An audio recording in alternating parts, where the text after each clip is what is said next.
Hi, welcome back. It is time for another episode of the Next Round Knitters Club. I hope you are a member of the club and also love knitting and fiber as much as I do, and have a few minutes to just sit with me and see my projects. And today I'm going to bring back a couple things from when Yarn Equals Joy and talk a little bit at the end about what I have just finished watching and reading. And then, if you'll indulge me, and you certainly don't have to stay, but I have a favorite poem that has been really helpful to me this week, and I thought I would share that with you. I think you can take the English teacher out of the classroom, but you can't take the classroom out of the English teacher, or something like that. Okay, so this is my little piece of the internet where I talk about the things that I love, that I'm passionate about.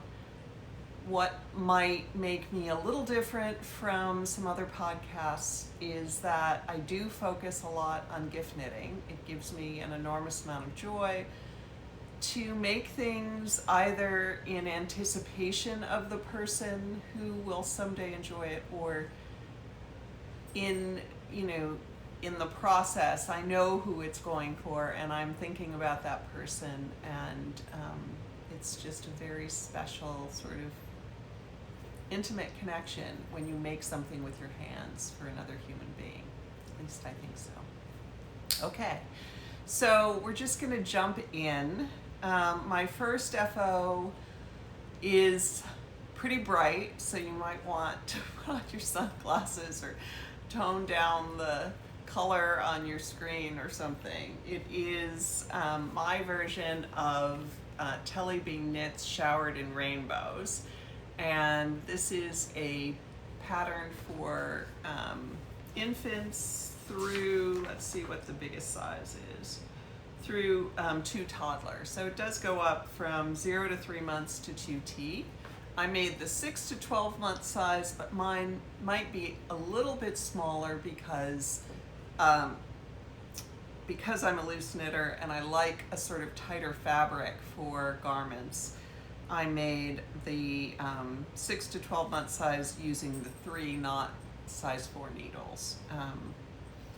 And the yarn I used, and I have, I don't think I have what I have left, sorry. I did have some left out of the skein, so I made, up to a 12 month size with not even 1 skein of yarn, which goes back to my, yes, I have a ridiculous stash, and yes, it is primarily single skeins, but wow, you are not limited. There is so much you can make with 1 skein of yarn. This is a self-striping yarn from Knitterly Things. Their Vesper sock yarn in the colorway The Way It Goes. It is super bright, and it has, sort of an interesting, like the purple section is sort of bigger than some of the other sections and has some tonal variegation in it. This pattern, definitely challenged me a bit because, as I've also mentioned, I like knitting that's pretty straightforward. I'm, usually listening to something, watching TV.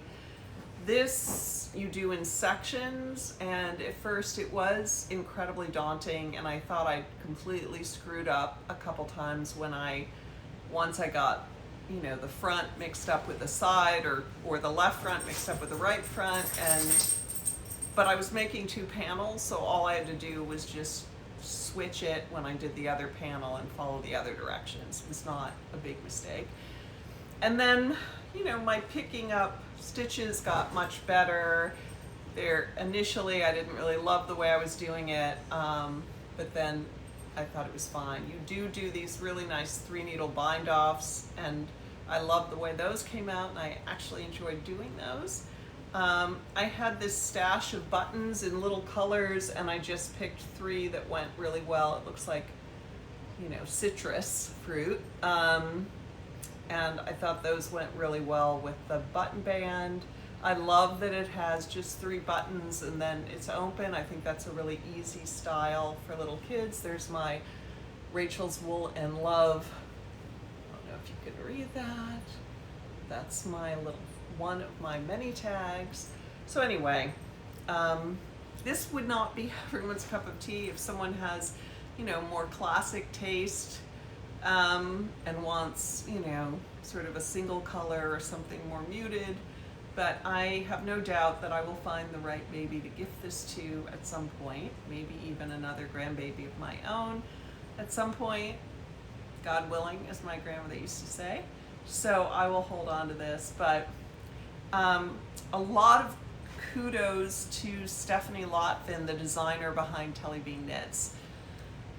She really holds your hand. She has a beautiful schematic that I referred to multiple times to try to get my bearing, because you were doing these multiple pieces and then picking up and knitting, and I really needed to sort of wrap my head around where I was in the sweater, because it's just so all over the place, especially at the beginning.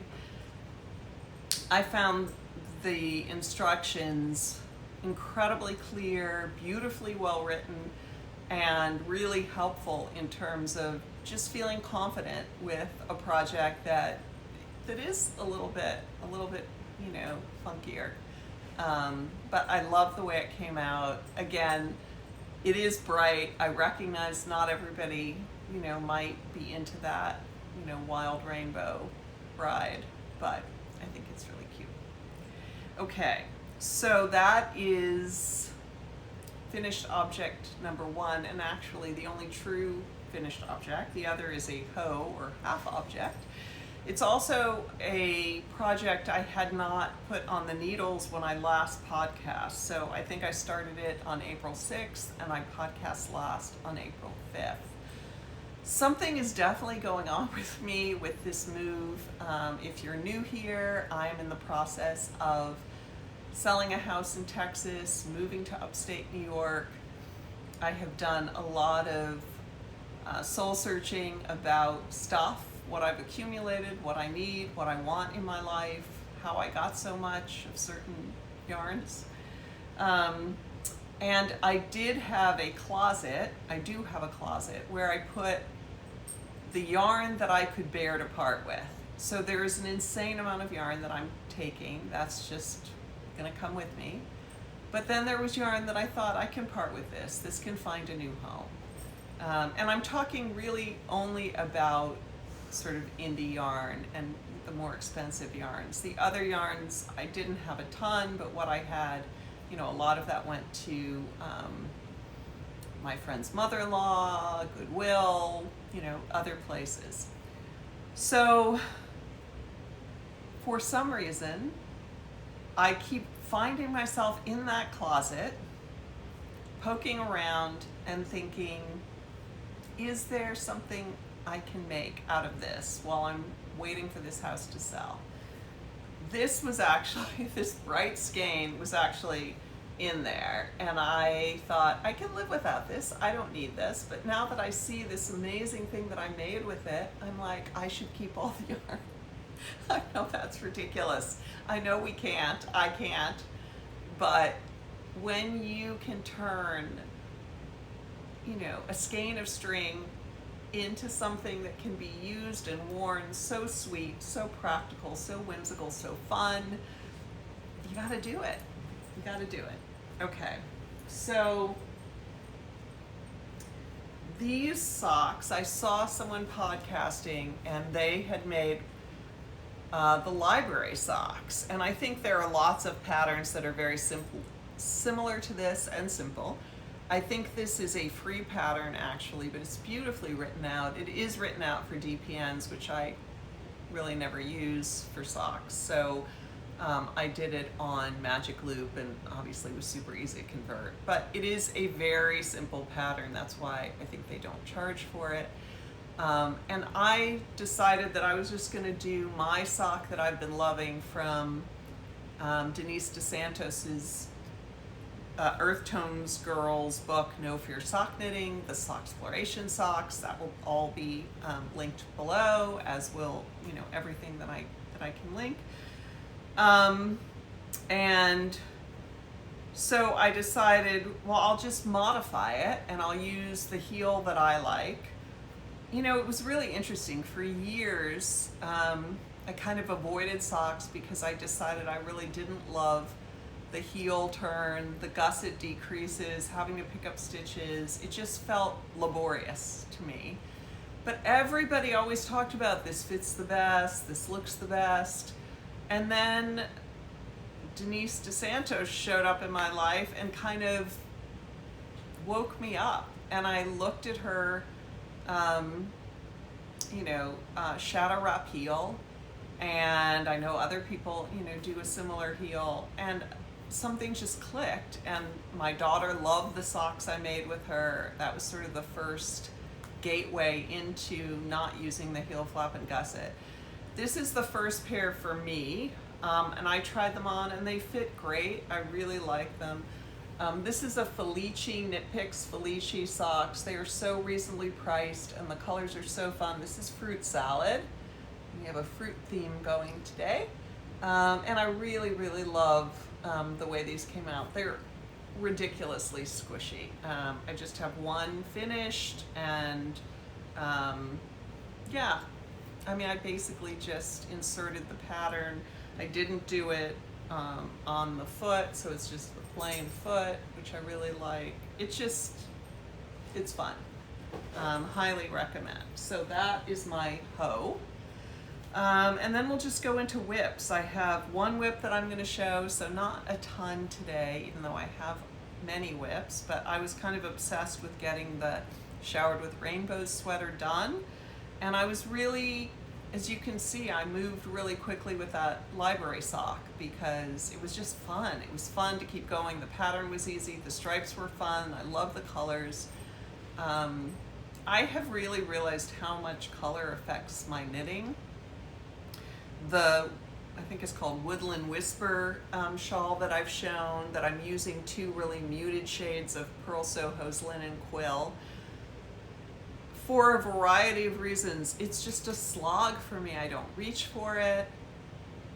I've thought of ripping it out, but then I realized it is the kind of thing I will really use when it's done, I think. I think it will be a perfect travel shawl. It's going to be really lightweight.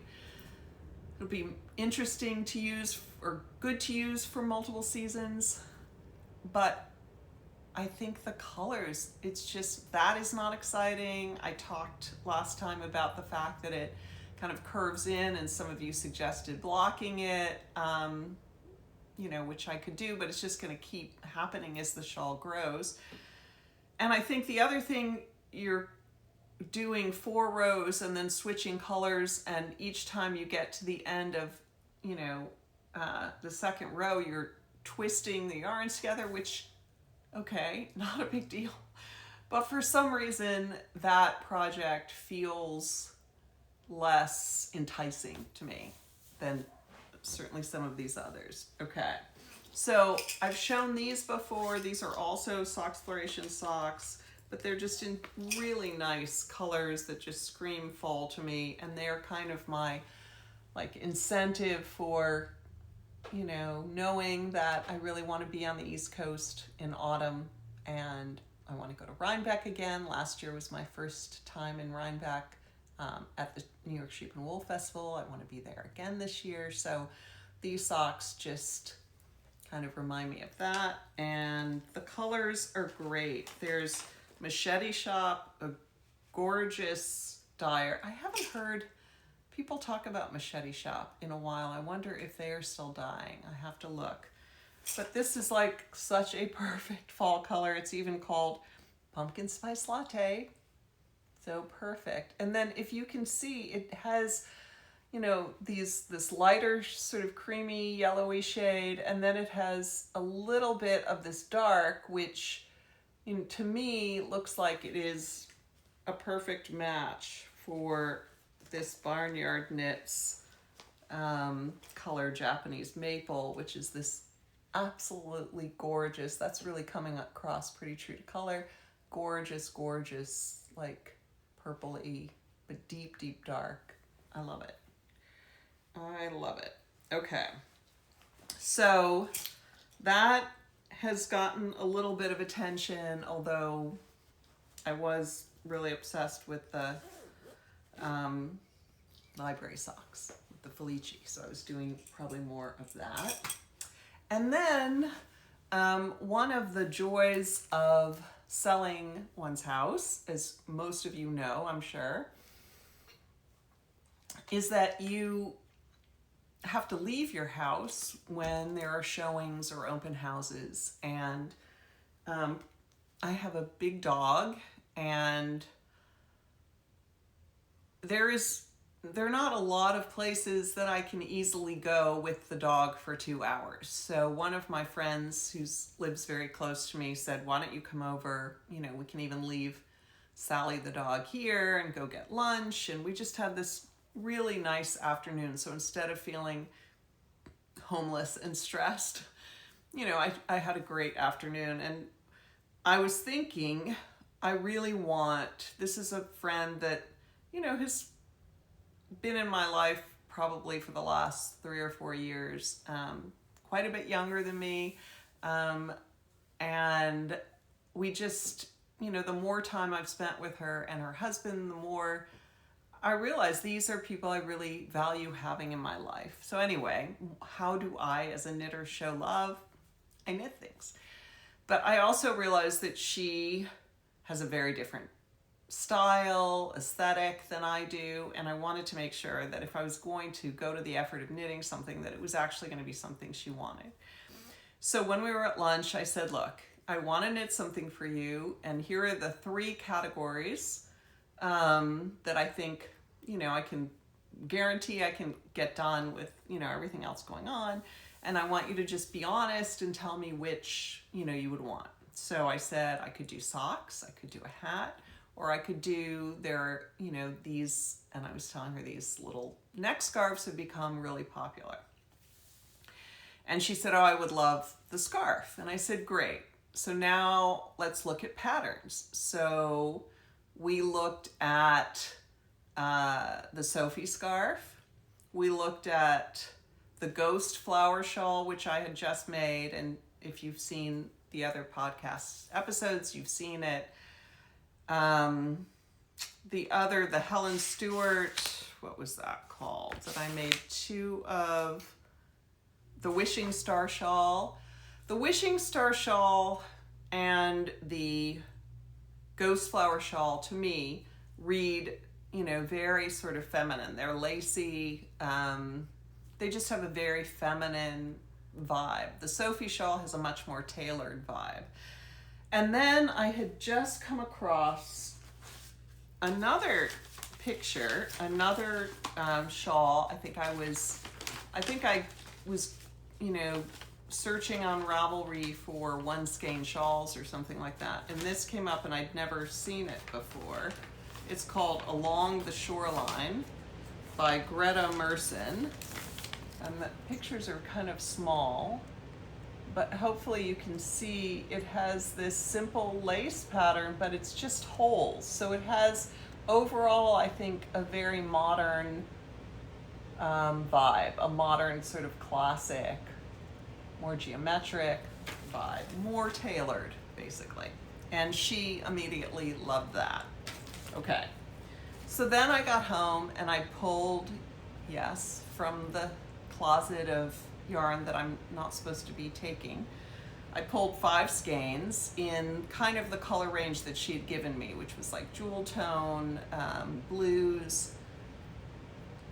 And I was surprised with the one she chose because there were several that were tonals, and I really thought for this pattern it was shown like in a plain white. I thought she was going to want something really simple and like a plain color. But she chose this gorgeous skein, which is, what is it? It is a Tosh Merino Light, so Madeline Tosh in the colorway Bittersweet. And it has so many colors in it. It reads like from a distance, it definitely reads as like a dark, deep, maybe purpley or something. But when you look at it, it really has like this sort of mahogany color. It definitely has some greens. It has kind of a gray in it or off-white. And that is what she chose. So this is what I have so far. If I hold it out, it obviously is going to change drastically with blocking. But as I hold it out, you can see that, the patterning really shows up even with the variegation. I think it would be cool in a one color. It is a very straightforward, simple pattern. The only thing I would say is in the section that I'm in, which is one of the bigger increase sections, or the big increase section, there's like a 4-row repeat, but the first line of that changes slightly. Not in a huge way, but just the numbers change slightly. And so I find myself like keeping track of what number row I'm on of this 20-row section. And then if it's one of the 3 rows that I've memorized, I can just breeze through it.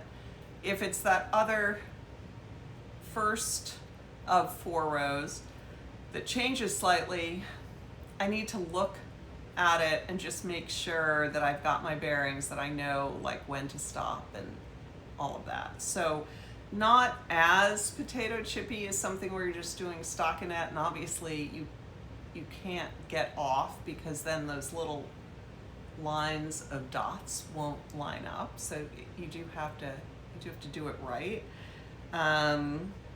But it's not hard, and I'm hoping that it's going to be another great one skein shawl idea for me to make with some of my gorgeous yarns, because I think it looks like with the shape of it that it will sit really nicely and tie neatly around your neck. But again, we'll see after I finish it, block it, how it all comes out. So that is the Along the Shoreline scarf. Okay, so that's it for the knitting. If that's all you're here for, no hurt feelings, that I'm going to go ahead and talk about some things I'm reading, some things I've watched, and then a poem to share. Okay, so I don't know if you all watched the first season of Jury Duty, but my son, actually, one of my sons, turned me on to it, and at first I thought, oh, this is too silly, like this is not going to be my thing. But it was so sweet and heartwarming by the end. And the second season, which has sort of the same conceit of, if you don't know, it's a cast of actors and a person who is not an actor who gets hired and thinks that the thing that they're doing is a real thing, but it's actually all a show. It really is like, if you are as old as I am and you grew up and watched The Truman Show, it is like being in The Truman Show from the very beginning and sort of seeing it all come together, and then the reveal at the end, which I'm not gonna lie, at the reveal for season 2 of Jury Duty, I was sobbing.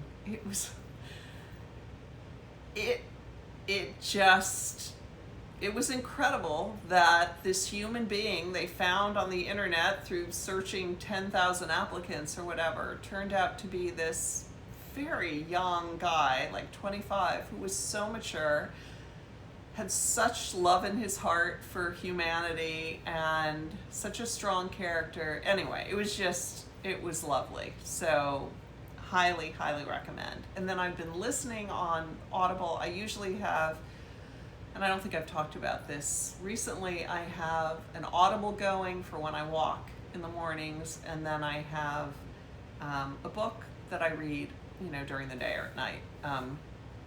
And the Audible I'm listening to is called The Coffee Shop Detectives by Louise Mumford. And I will put that down below too. And oh, it's really silly, but it is very well done. And basically the plot is, they're women, my age, women in their 60s who are different stages of life in terms of, how they're feeling, what they've accomplished, and there is a tragedy that happened years ago to a friend of theirs, and they're sort of trying to right that wrong and solve another issue that one of them is dealing with, and they get mixed up in some, really crazy plan, but it's just full of heart and really fun, a fun listen. So that is The Coffee Shop Detectives. Really, really fun. Okay, so last but hardly least, this is a beautiful little book called Poems to Live By in Uncertain Times, edited by Joan Murray. It has a lot of my favorite authors represented in it.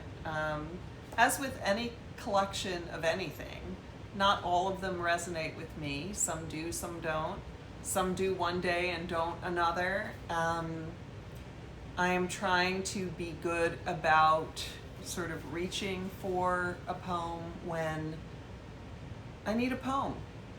Sometimes you need to purl and sometimes you need a poem. So this is called Otherwise by Jane Kenyon. And I think for me, it was a brilliant reminder of all the things I really need to be reminded of often. And also very much resonates with this idea of the Next Row Knitters Club. When I talked about this initially, I said that, we are all in the Next Row Club. That's what we do as humans. We get up, we start over, we know that if something isn't going right, it's not the, hopefully not the last row, that there will be another row, a next row. We just keep going. And the same with knitting. If the knitting gets boring or hard, we just keep going to the next row. Otherwise, by Jane Kenyon. I got out of bed on 2 strong legs. It might have been otherwise. I ate cereal, sweet milk, ripe, flawless peach. It might have been otherwise. I took the dog uphill to the birch wood. All morning I did the work I love. At noon I lay down with my mate. It might have been otherwise. We ate dinner together at a table with silver candlesticks. It might have been otherwise. I slept in a bed in a room with paintings on the walls and planned another day just like this day. But one day I know it will be otherwise. So much to love about this poem. So much to me in my reading of it, so much about gratitude and simple joys and pleasures of a day that we sometimes ignore or forget to notice. And also the reality of the fragility of life, that everything is finite, and how wonderful to be able to recognize that though things will not always be this, they are this now. And it feels very sort of Zen and Buddhist, sort of appreciating and being able to live in the moment. So I hope you enjoyed that. If not, maybe you tuned off before that, but whatever, keep knitting, keep enjoying life, and let's just take it one row at a time. Bye.